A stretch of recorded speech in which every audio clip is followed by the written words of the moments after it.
Thank you to all of our veterans. I appreciate everything that you have done, are doing, and will do. And now I'd like to introduce Congressman Brad Finstad.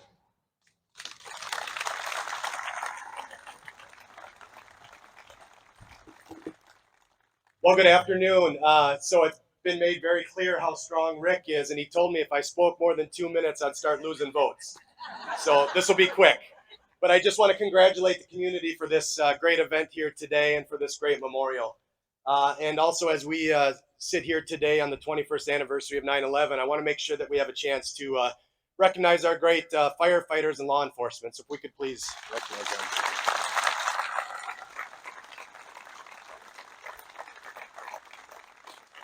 And also, for those of you in the crowd here, if you have served or are currently serving in our military, could you please raise your hand so we can recognize you?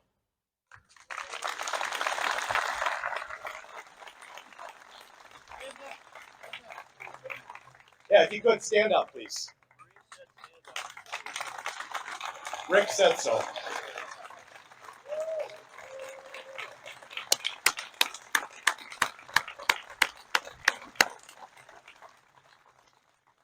So I'd just like to say memorials like this are such an awesome opportunity for us to engage the next generation in civics and what it means to be an American.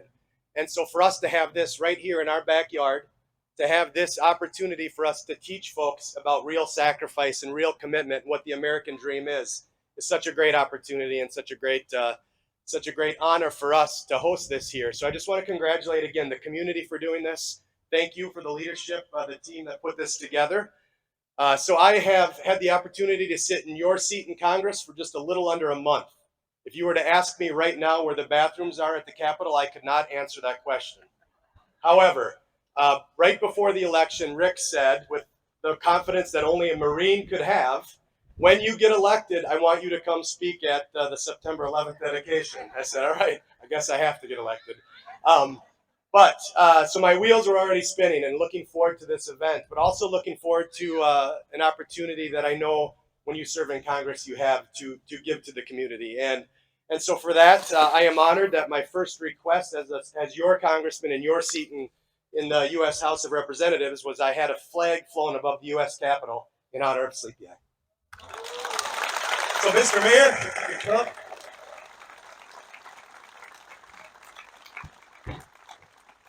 So I am so new, the certificate isn't even here yet. However, this is a flag that was flown. So congratulations again to the community. Thank you.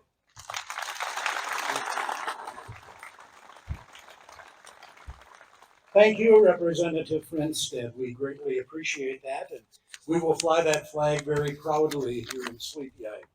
I was asked to say just a few words, and in light of the length of the program, it's going to be even less than I had originally planned. I want to share a story about, as was mentioned earlier, I had the good fortune of being able to travel down to Iowa to escort the helicopter back to Sleepy Eye.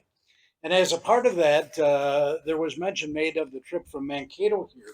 And I won't go into that, but I will tell about one thing we saw. We stopped at a wayside rest just inside Minnesota.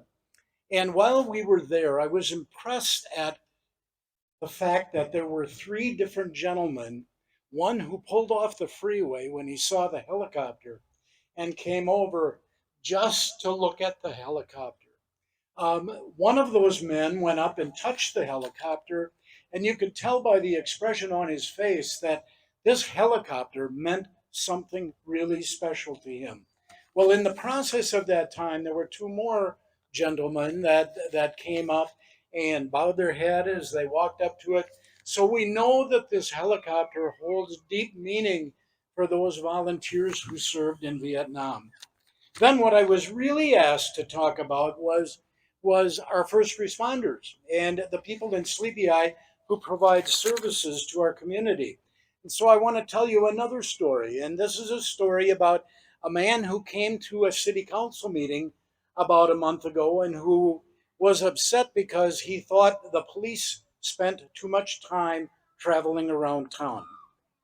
Well, I did a little bit of looking into that, and I have this to share with you.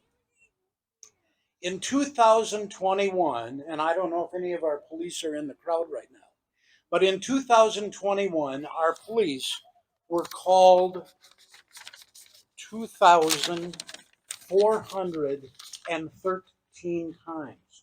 They were called to do service in this community or in the area 2,413 times. Of those 2,413 times, 614 of those times were for vehicle stops. 341 people were arrested by our police. 47 accidents with property damage were investigated. 82 animal complaints.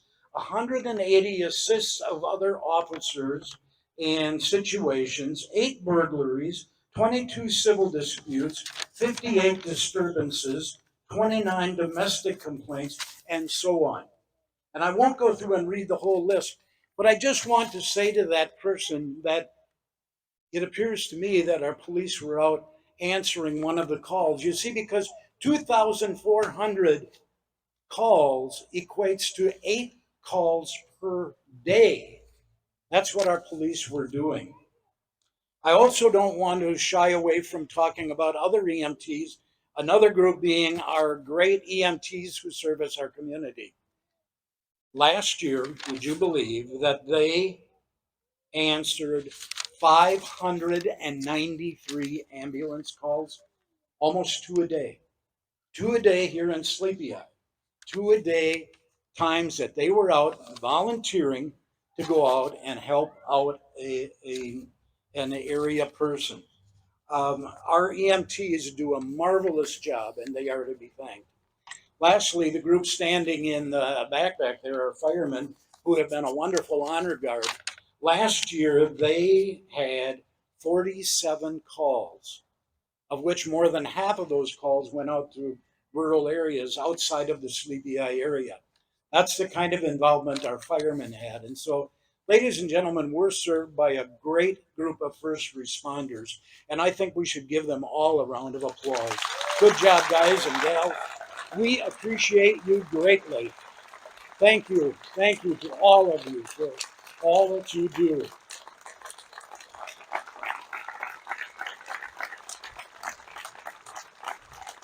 Thank you. A well-deserved round of applause.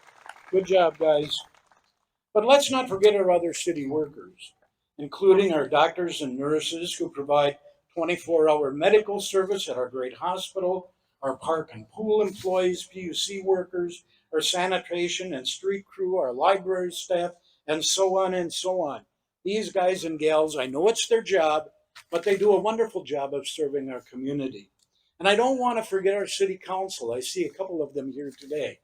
City council gets called for many, many things and spends countless volunteer hours out serving the community. But there's another group that works behind the scenes that serves our city council, and that is our commissions and boards. We have 66 citizens from this community that serve on our commissions and boards, and they deserve a big round of applause because, again, they do all this after hours, meeting whenever the group happens to meet, but they do a wonderful job. Thank you to all of you. It's truly an honor and a privilege for me to recognize all those who serve this community and serve our country. We commend you for what you do and honor each of you for your service. May this helicopter, and I know we're not honoring the helicopter, but may it always serve as a symbol of the service and a symbol of the appreciation we have for the efforts you make on our behalf. May God bless each of you.